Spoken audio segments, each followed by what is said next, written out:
मतलब मम्मी का ऐसा था कि अगर वीमेन एम्पावरमेंट का पढ़ना है तो इंदिरा मैम से उससे बड़ा कोई नहीं है, क्योंकि इंदिरा मैम ने भी कमला मैम को, जो उनकी मदर थी, 18 साल की उम्र में खो दिया था।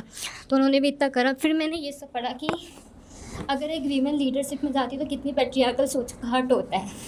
इंदिरा मैम ने कभी हार नहीं मानी और मैं अपने आप को लकी समझती कि मम्मी जाते जाते इंदिरा मैम की बुक दे गई। एज क्या थी उनकी? 49। बस। कब हुआ ये? अभी 2025 में अगस्त में। कहाँ पे? यही दिल्ली के एक जनकपुरी हॉस्पिटल में। एंड सच में सर हॉस्पिटल्स अच्छे नहीं हैं। अगर हम मिडिल क्लास से आते हैं तो वी कांट अफोर्ड, ये देश रहने के लिए नहीं है अगर हम मिडिल क्लास से आते हैं तो। अब आप जो आपकी मम्मी नहीं है, इसको इसको हीलिंग कैसे कर रही हो तुम? मैं हीलिंग नहीं कर रही हूँ कि मम्मी की जो भी अनसीयर ब्लड है अभी तक मेरे अंदर है। I am living until my last breath says in me. और मेरी ये ड्यूटी बनती है कि मैं मम्मी की लेगेसी आगे बनाऊँ। आप अगर अपने अंदर मम्मी को ढूंढोगे आपको मिल जाएगी मम्मी। मेरा एक्सपीरियंस ये रहा पापा के साथ। एक टाइम पे ऐसा लगा था कि मतलब अब जी के क्या फ़ायदा, क्योंकि मम्मी ने सपोर्ट करा था। इवन अगर मैं आगे सक्सेसफुल भी होती हूँ तो मम्मी नहीं हुई थी मेरे पास। कैसे मालूम तुम्हें नहीं होगी?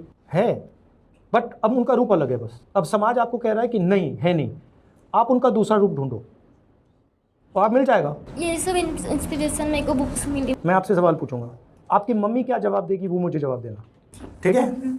आपको क्या नहीं करना चाहिए? मुझे किसी को दुख नहीं देना चाहिए। अगर हमारे में कितनी भी प्रॉब्लम्स आ रही है बट कोई नहीं, मतलब हम सह रहे हैं ना, बट दुख तो नहीं दे रहे किसी को। क्यों नहीं देना चाहिए दुख?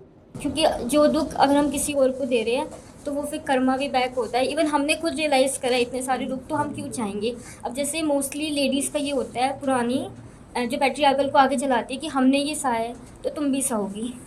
और यही जब जनरेशन ब्रेक हो जाएगा ना, तब कोई इतना नहीं सहने वाला।